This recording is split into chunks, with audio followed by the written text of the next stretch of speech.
Good evening, everyone. This is Joel, AI6DG. I'll be running the River City Arc Slow Scan TV net tonight. Good evening. This net serves for training and practice in image transmission modes and meets Wednesday nights at 9 p.m. on the N6NA repeater on 441.30 megahertz. River City Arc members are all at one moment. I also have the YouTube running, and the transmission on that caught up with me, and I was hearing myself about 30 seconds behind. I just muted that. So let's continue. This net serves for training and practice in image transmission mode and meets Wednesday nights at 9 p.m. on the N6NA repeater at 441.30 megahertz. River City Arcs members and all licensed radio amateurs are welcome to participate. If you wish to join the net to make a call at any time, please announce your call sign between transmissions. The net control will acknowledge you. If an emergency should arise and you need the repeater, please contact the net control by saying break, break. A double break signifies emergency traffic. The net will stand by for you until the emergency is terminated or the traffic is moved to another frequency. Stations who wish to check in are asked to respond with their full call sign using the recognized ITU phonetic alphabet in their name. I will recognize each station before continuing. Any station who wishes to check into the net, please come now. Kilo Lima 7 Hotel Quebec Romeo Neil in Antelope. This is KP4MD Carol in Citrus Heights.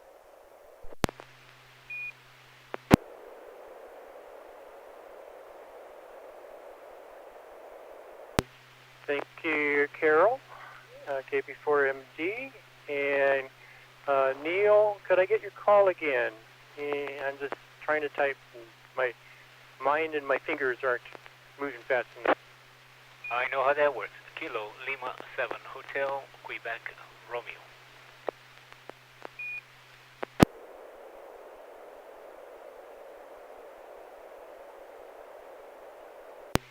Any other check-ins for the River City Arc Slow Scan net? Come now.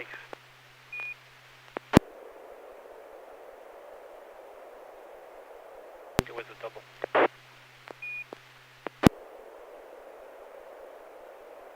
Okay, go ahead, check in.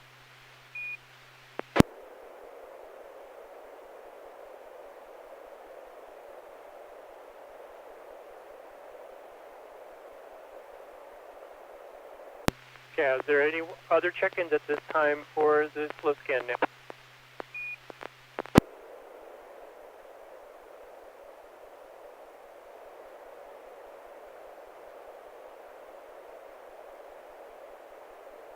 Okay, I'll check myself in. AI6DG.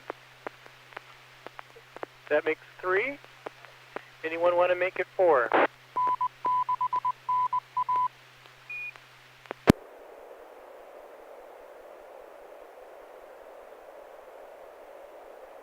Okay, KL7HQR, Neil is number 1. KP4MD, Carol is number 2. AI6DG, Joel is myself makes it number 3. One more last chance. Check-ins for the River City Arc Slow Scan TV net.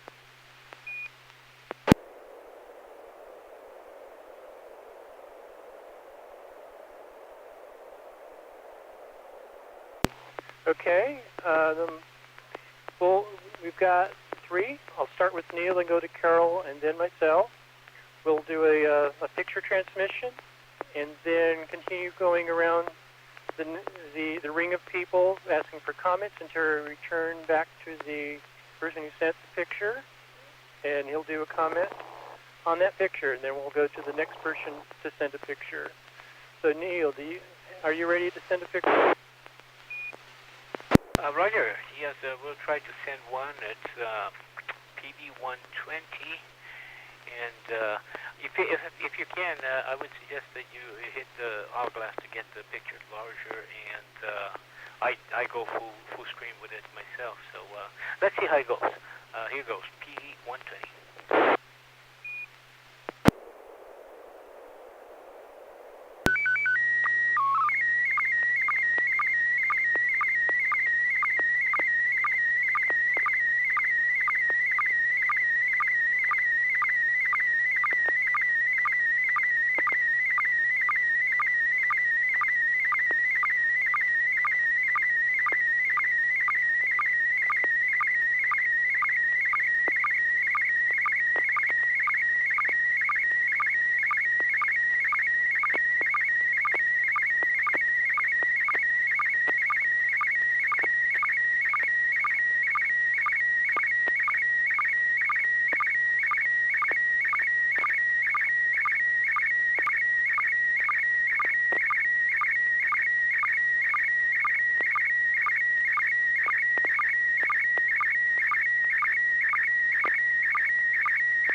Okay, received. Thank you for that. I'll make my discussion and then go on to Carol. Excellent reception. A few noise pops as normal. We've got a building, looking up at a building with nice puffy clouds in the background. Old style construction, but not super old, so it's not medieval. It's probably 1700s, 1800s, early 1900s. Spires, fancy ornaments, windows. I'm assuming this is a church. So we've got some round windows and some tall, thin windows, but they're big windows, big building. There's kind of a dome in the center of the building. There's maybe, I don't know my architectural terms, but I know like maybe an altar area. There's an arch sticking out of the building to the left. But there's no flying buttresses like you see on Notre Dame. So that's my comment. So we'll go next to Carol. Did you receive, and what comments do you have about the photo?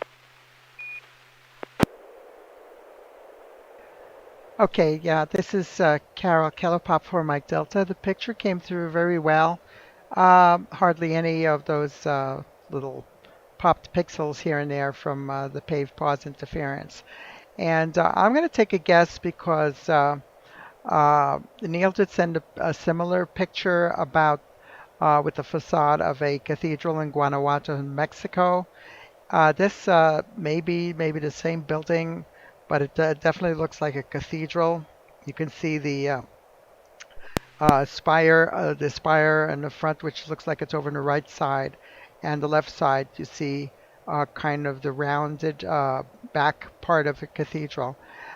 This is what I'm going to guess. It's probably a cathedral in the Baroque style architecture of the 1700s or the 1600s in Mexico.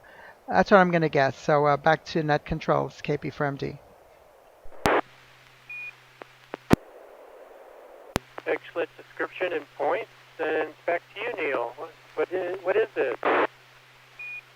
Scale 7 HQI. Well, both of you hit the nail on the head as far as the date. This is the Church of the Madonna in Dresden, in Germany. It was built in 18th century, and it was bombed very heavily when Dresden was bombed between the 13th and 15th of February 1945 by, they had about 700 plus British airplanes and over 500 American airplanes bombing this town, and the church was completely destroyed. I had a chance to go and audit there several years in a row, and I caught one time when the church was open, and I have some pictures inside. It was rebuilt during the time that it was behind the Iron Curtain. The rubble stayed there. They never did anything, so it became a shrine. The rubble became a shrine for prayers by the people. After the unification of Germany, a trumpetist and Dresden orchestra started a popular movement to rebuild it. It was rebuilt between 1992 to 2005, and the reason I asked you to put a big screen because I want to make sure that you can see the black stones. It was an incredible computerized process. They found millions and millions of bits and pieces. They had the original plans of the church. They were, through computer imaging, able to locate the position of over 3,800 stones, and the limestone. They used the limestone from the same quarry to rebuild it. Let me drop it. And those black stones are the one. They were placed on the original positions. You can see the left side is the altar. That part of it was intact, and also the front. But it was an incredible process of rebuilding. And it was destroyed, as I said, by British and Americans. And when in 2005, approaching the end, the very top, the spire, was donated by England. So it was quite an incredible story behind the church. Back to that.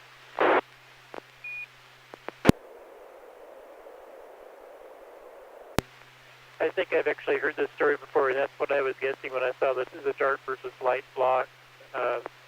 So many stories, so many things lost, so many lives lost. So I remember watching.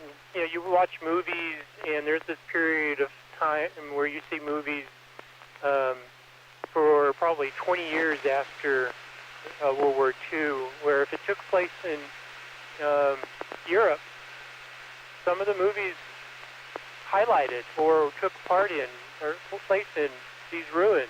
Large parts of Europe were just so totally ruined, and hard not to have a contemporary movie picture taking place there without that coming out. But let it drop. This is AI6DG on the River City Arts Spokane TV Net.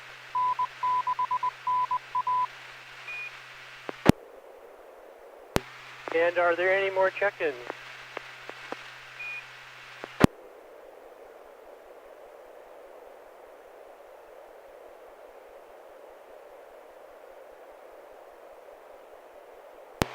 Nothing heard. So, Carol, do you have a photo for us?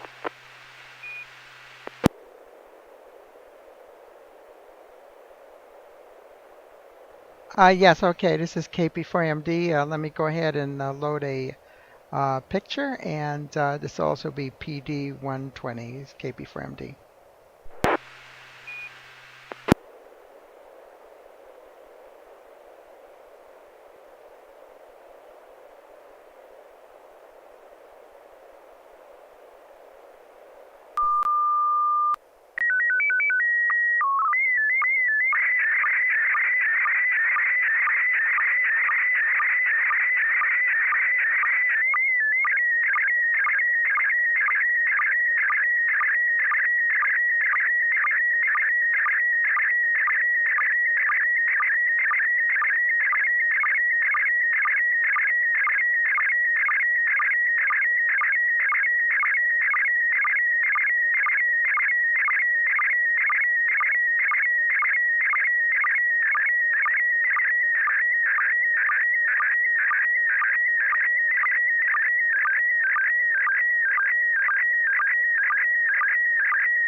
Okay, image received. Give my description. We're looking at a whole bunch of equipment and things on some shelves of a bread rack. And what I'm calling a bread rack is one of those all-metal shelves that's made where the shelves are made of wire, and you have the posts that you could set up. You got like 1-inch increments where you can lock them in place. I think they're called bread racks because they're good for bakeries to put bread on while they cool, because it's all open air with the wire. And we've got a left and a right side of the shelf. On the top left, I see what's probably an oscilloscope and some stuff I can't really tell what's beside it. Next shelf down. And now I see why you did the PD120, because there's lots of detail here. And even though I'm having trouble figuring out what I'm looking at, it looks like maybe an MFJ antenna tuner, something below that with maybe a wide but thin display. On top of that's below the antenna tuner. On top of that, a couple of things I can't really tell what they are. Although the one on the left looks like it might have a display and a meter below that. Maybe a speaker to the left of that, and below that. I don't know. I'm just going to guess a rotor controller. Next shelf down, we've got an HF rig of some kind. And above that, maybe a dual band VHF, UHF, some sort of maybe an antenna tuner or antenna switcher. Just to the left of that, I think it's a D104 mic.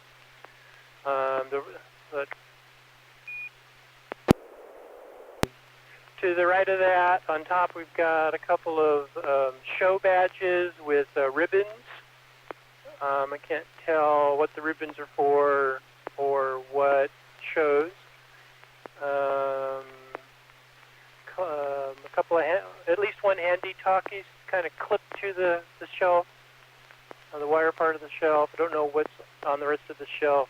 Maybe a Tupperware container or something. And below that, some more stuff I can't really tell what it is, although one of them has got a couple of knobs and a meter. Okay, that's it for me. Let's go to Neil. How did you receive it, and what do you see? Scale 7H2R. There's nothing worse than following you when you describe something. You are so thorough, and we appreciate that. Don't stop. But what do I say now? Very good reception here. Extremely few pops, and I thought there would be an oscilloscope up on top. I know Carol has been working with Phil on some updates to the Tuna 10, and Phil sent some scope pictures. So that's the first thing I thought was something related to that, but I don't see it here in the picture. I am assuming that this is from set up for Carol, since there is on the right-hand side there is with the badges, there is a badge with that says speaker, and so that's my assumption. It will be from her. The interesting thing is that the microphone on the left side, I used to have that back in the 90s, one very, very similar to that. This seems to have some kind of angles on top. Mine, the very top was completely round. It was a little bit smaller, but the same idea with a push to talk right on the supporting handle. So overall, very good picture, but not much to add to what you described, Joel. Back. Well, maybe I'll go overboard on the description, but nevertheless, you still added content and noticed features I either didn't notice or didn't speak on. These photos like this are great because there's so much detail in it. It's fun to look and try to figure out what they are, and everyone notices more little details. And I'm sure Carol will have more to say also. So let's go next to Carol. Describe your photos, please. Okay, very good. This is KP4MD. Very good. This actually is a collage. It's my station equipment is mounted in this. It's a wire shelving unit. That's what you call a bread shelf. It's actually a wire shelving unit. that's only 18 inches wide, and it's about 5 feet tall. I have it sitting on top of a small two-drawer file cabinet on the floor. So this reaches almost completely to the ceiling. And in order to get it into one picture like this, I actually split the picture in half and kind of melded the top to the right of the bottom of the shelving unit. So it looks like a wider shelving unit than it really is. And I'm sorry I have the template in there that covers over the very top part and a little bit of the bottom. But yeah, that's a Rigol digital storage oscilloscope up in the upper left. This picture's from 5 years ago. So a few of the things that are on here I don't have in the shelves anymore. Below the oscilloscope, you see an old Bell Telephone 600 ohm speaker. That's what that green thing is. And on top of that's on top of a wave node WN2. That's a control unit for 4 different SWR sensors, and that actually is connected through a USB cable into my PC, so I could monitor all of the SWRs at one time or any ones in particular. I have one set up on 2 meters, one on 432, and I have two on HF. One's going to the input of my linear right now, one's on the output of the linear, but I don't have the linear. I didn't have the linear amplifier at the time I took this picture. And see, underneath that WN2, that silver box there with the green digital display, there's a little tuner, automatic tuner. It's an LDG Z11. To the right of that, you see the MFJ manual tuner. That's an MFJ 949B, I believe. I also don't have that anymore. I downsized and I got rid of that. On top of the MFJ, there's a NorCal QRP power meter, which is kind of a more squarish gray front a box with a little digital readout on top of a side reading meter. And then to the right of that is a Fox Delta frequency counter. That's it's a nice little project. It's not very accurate, but it was something to play with. Underneath the MFJ I'm sorry, the antenna tuner is the old venerable PK232 multi-mode controller. I'm the original owner of that. I bought that back in the early 1990s. Used it a lot on Pactor and Packet on VHF Packet, and did some Amtor with it, and it had some pretty nifty features that you could do some shortwave listening and pick up digital signals, and it would try to identify it for you. You'd listen for a while, and it would analyze it, and then it would start decoding. If it was Bordeaux, it would give you the baud rate and the shift of the frequency shift, and all that. So that's a pretty nifty little box. It's all hardware now, and much of that stuff is now emulated in software. Let me drop it a moment here.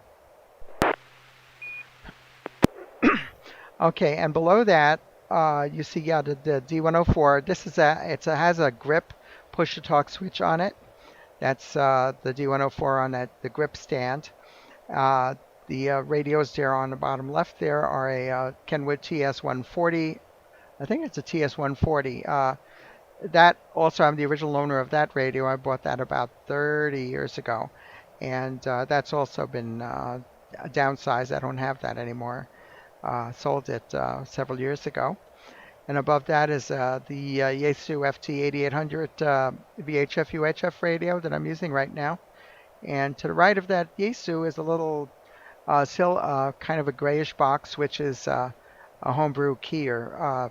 It was a QST project that came out in 1976 or 1975. It's called the Micro TO keyer. I built it with CMOS integrated circuits that I got from a place in Massachusetts, a mail order place called Polypacks that used to be quite popular back in those days. So breadboarded it, and I've carried that around with me for many, many years since the 70s. That was my main keyer. So over on the right side, I won't belabor it very much. There is a handheld radio clipped onto the shelf there. Behind that, there's a Bearcat scanner, which you can't see very well because of the angle.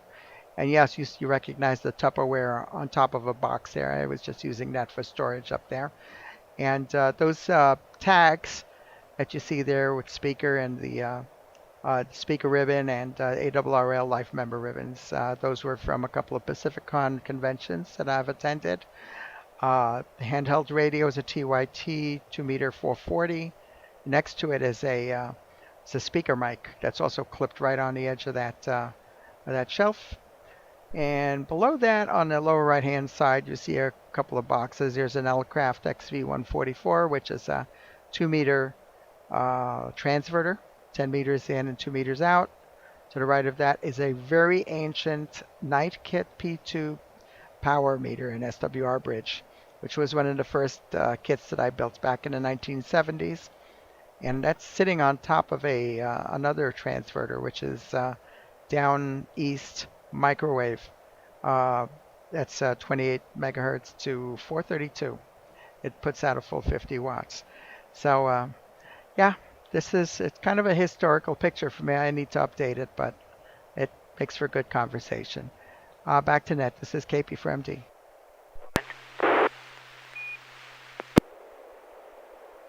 Go ahead, Tom. Yeah, Neil. Thank you, Carol. When I saw that black and blue device on the center left side, I could not come up with a name. PK232. Yeah, for a packet. And I still own one of those, and I did use quite a lot of back in the mid to late 90s. So thank you for refreshing my memory on the name of it. And thank you, Carol, for that excellent and very interesting description. I mean, I think we got lots of bits and pieces. You filled in. You filled it in. Yeah, QSL. I'm here in a limited space environment, so I take advantage of my vertical space, and I get a lot of stuff stuffed in there. The what I really like about the wire shelving is that it allows for circulation of air, so the equipment does not overheat, and also it's not too hard to route the wires back there. I know it's like a rat's nest back there, but if you're careful, you can route the wires and use zip ties to have them organized and run down along those support posts. So it really doesn't look too bad at all. Over. Oops, sorry about that. I doubled on the first little part of that. I hope you won and that all of your audio got through to the repeater and to the for YouTube recording. Thank you for the excellent description. I think we got lots of little bits and pieces, but it was nice getting it all filled out.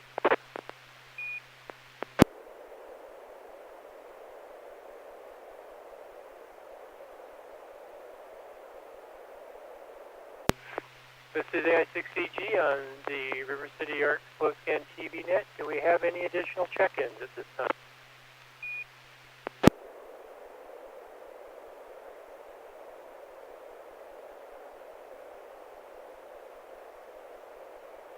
Okay, I'm going to send a photo now. It's, wait a minute. It's Martin 1. Usually I'm the one that's doing PD 120, but let's see. Let's move. All right, let's edit this. I'll be right back with the.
Okay, so let's go to Neil. Or did you receive the picture? How well, and what do you see? Very good reception as well. It looks like the interference is very, very light this evening, so it's very good. Beautiful blue skies, obviously on a rocky area with some vegetation. In the center, a gentleman in shorts and white holding on to, apparently there was another person behind. It looks like a Delta Wing ultralight is what I would guess, but the shape is very different from the ones that I've seen in person. Looks like some thick pipes on top and on the bottom, which are, I think it looks too big for the wingspan of that. But anyway, no. What do I know about those things? Actually, very, very good, very sharp picture. No problem at all. And I'll leave the more detailed description to you guys. That's it. Thank you for that. And on to Carol. Yeah, this is KP4MD. Good copy here. Also, you could see what I received on the YouTube live. I did get perhaps a little bit of a split there about halfway down. And yeah, I could see where there's a discontinuity in the picture. And it kind of makes you look like whoever's in that picture there looks like they're either they couldn't be sitting down. It's just their torso is like split halfway there, shifted to the right. But it is a that's what I would call a delta wing, and I don't know if there's somebody holding on to something underneath that delta wing. It looks like there might be somebody else in there, and it looks like it's on top of some kind of a cliff, perhaps getting ready to launch. So back to you, Joel. This is KP4 Mike Delta.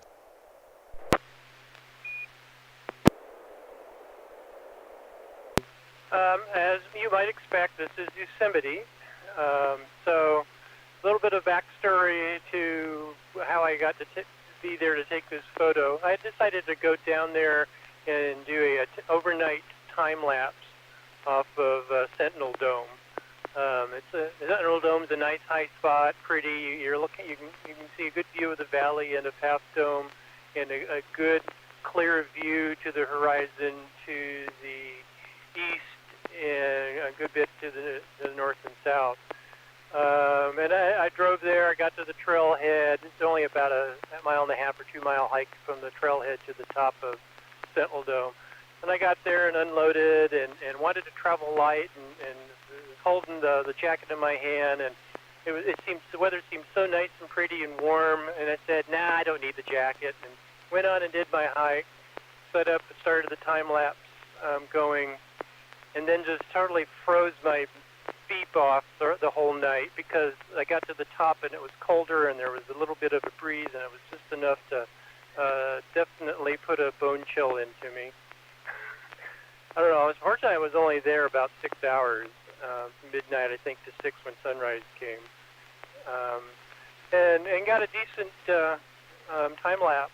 But I mean, it's amazing how far light pollution goes because I was actually getting light pollution to the southwest from Fresno, which is, I don't know how far away, but a really long ways away from where I was. And he was using too high of an ISO on the camera, so the video was very noisy, very scratchy. But I had a fun time doing it, and afterwards was incredible because I walked back to the car. It was so utterly and quiet and peaceful, and I drove over to a few more miles down the road to Glacier Point, and sat down, brought out a lawn chair. I had brought some Chipotle, a container of Chipotle with me, and sat down and had my breakfast Chipotle while I watched sunrise come up from behind Half Dome. I watched the critters come out and eat their breakfast. So there were squirrels running around and a deer or two that came out eating grass that had grown up between the cracks of the pavement I was on. And then guys started showing up with weird equipment, and they started setting up. And it turned out this was the one day a month that hang gliders take off from Glacier Park. And this is one of the hang gliders. There's actually a guy under the hang glider that's clipped in and ready to launch, and the guy in the white pants and shirt is there to help him in some way. I don't know if he's a spotter or if he's just holding the glider while the other guy's getting set up, or assist him in some way taking off. But this is, as you can see, a very steep, rocky area. They run down it, they launch off of it, and take off into Merced Canyon, and go fly around a bit, and then fly out of the canyon into the main Yosemite Valley and land in one of the nearby meadows. And the hang gliders have a really good relationship with the National Park Service, and this is legal. Once a month, and it's completely arranged. I'm sure there's a lottery to be able to do this. Base jumpers, on the other hand, they have a very bad relationship with the Park Service, and what they do is completely illegal when they do base jumps. But that's another story. Any comments? L7HQR. Yeah, and so was this the only one that you saw jumping, or did you see was there a group of them that you observed? Because I think it maybe the angle of the picture, it looks like the wingspan is very small in this one, and it looked like very steep. I don't think I would be standing where the gentleman in white can do that. I'm surprised that they allow this in the parks, since they absolutely forbid that no kinds of drones whatsoever can fly in a national park. Over.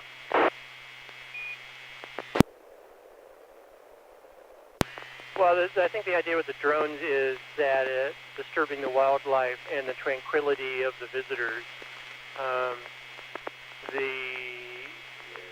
As to why this is allowed, I imagine because it's the use of the wilderness, and the crowd that does this has been respectful and abide by the laws, and at some point there must have been an agreement laid out that's been adhered to between the two groups. Whereas the base jumpers tend to not follow the rules and do what they want to where they want to, which usually is not where they're supposed to. Yeah, and I tend to forget how noisy drones are, so it makes good sense. Thank you. I don't know if Carol has any comments. No further comments, but thank you for sharing this picture.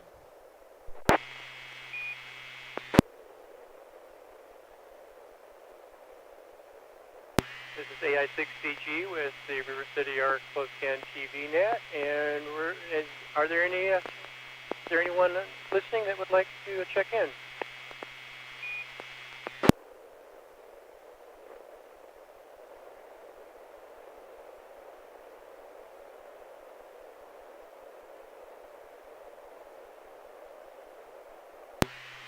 Well, we've got a little bit of time left. You want to do another, or at least start another round of pictures? KL7HQR, I don't have another picture prepared, but I'll be very glad to stay here and see what you guys can send. Yeah, this is KP4MD. I have no further pictures either. Wingspan on that, because we're looking at it sideways, is bigger than you think it is. It's probably 10 to 15 feet. I imagine it's bigger than you think it is. Carol, do you have a photo ready? Negative. No further pictures. KP from D.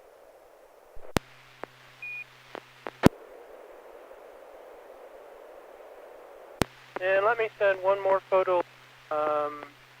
Yeah, let me pick one, and here's another photo I'm going to send.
And let's start with Carol this time. Carol, did you receive that? How well, and what do you see?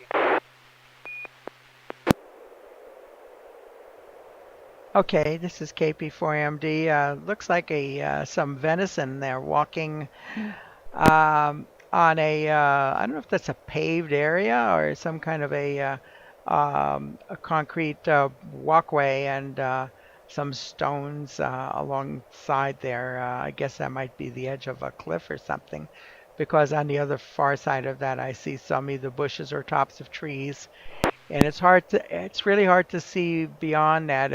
I see something that looks like maybe a white reflection off a mountain or a mountainside or something. Really quite hazy in the background. But it's a beautiful nature picture there. So back to net. This is KP for MT.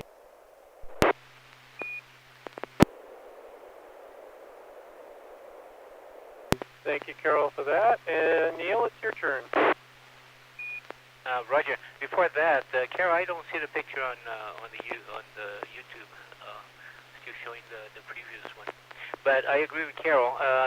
It looks like a picture taken from inside an automobile, and that would be the reflection on the window, or it is very, very foggy or hazy on the distance. But yes, looks like a very young doe just walking around, and I don't know in the bottom right-hand side if I see a little edge of an automobile part. So, but very sharp picture, very, very good.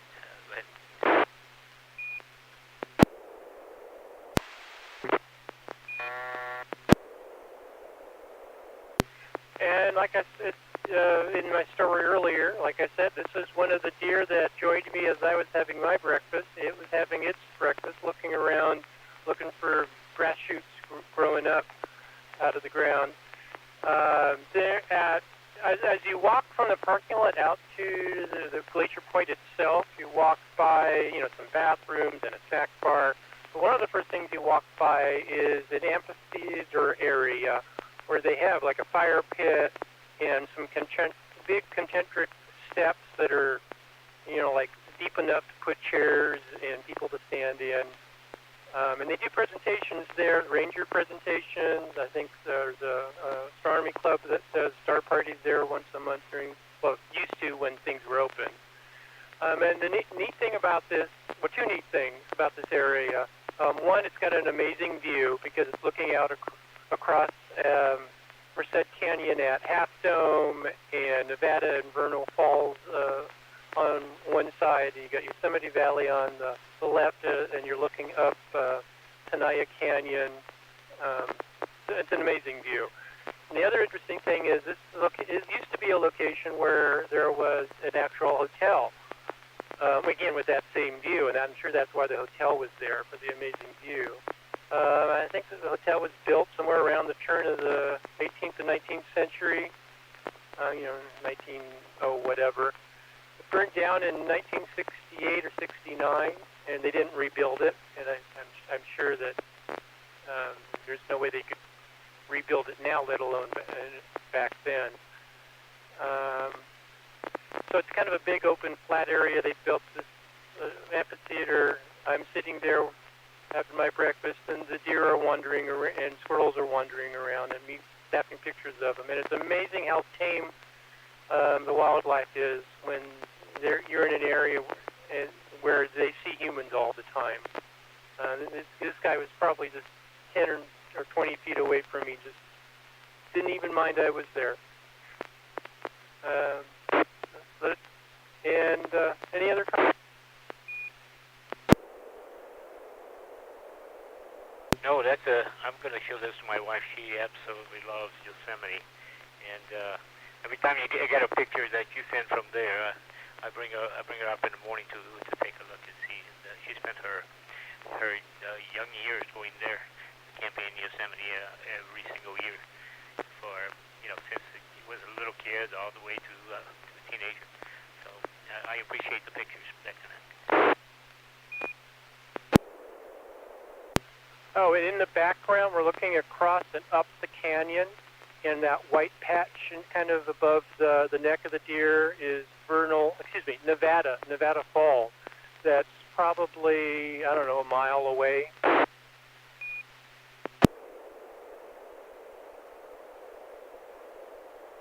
It's what we both assumed it was kind of some kind of reflection that white just fall them. Nope, not in a car, sitting in a lawn chair at the amphitheater, and the whole canyon and the fall was in shadow from Half Dome, and well, it's a canyon down in a canyon, so yeah, it's in shadow. I mean, that's one of the things about Yosemite is it's all the time of day and where the shadows are. That's really kind of critical on a lot of photography. Carol, any comments?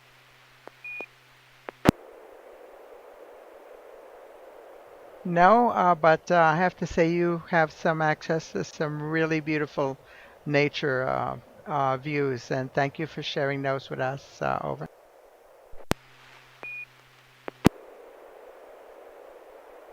Glad to share, and it brings back memories.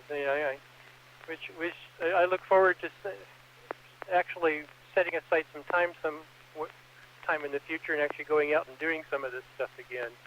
I've been not as active as I used to be. It'd be nice to do it while I still can.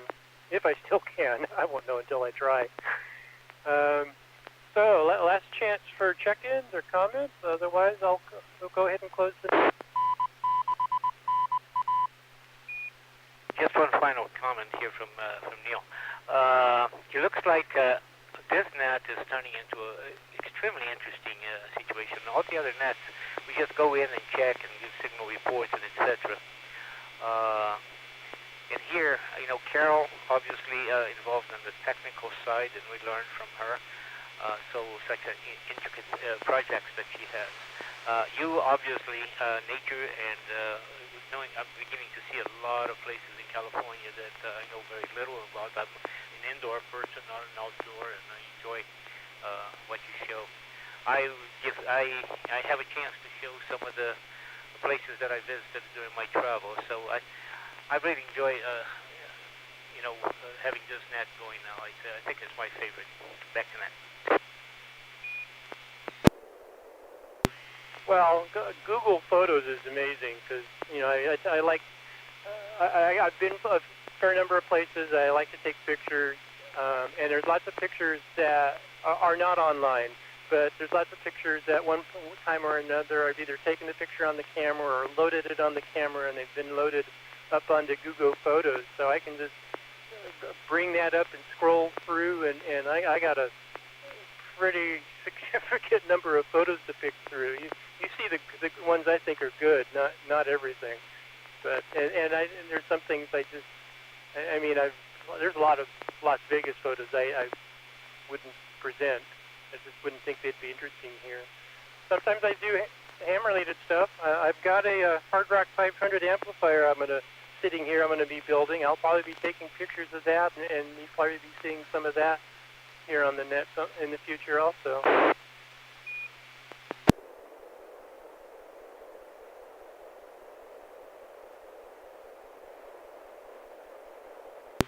I really enjoy that this net has revived and taken off. It disappeared for a while there. I'm just really glad to see it back.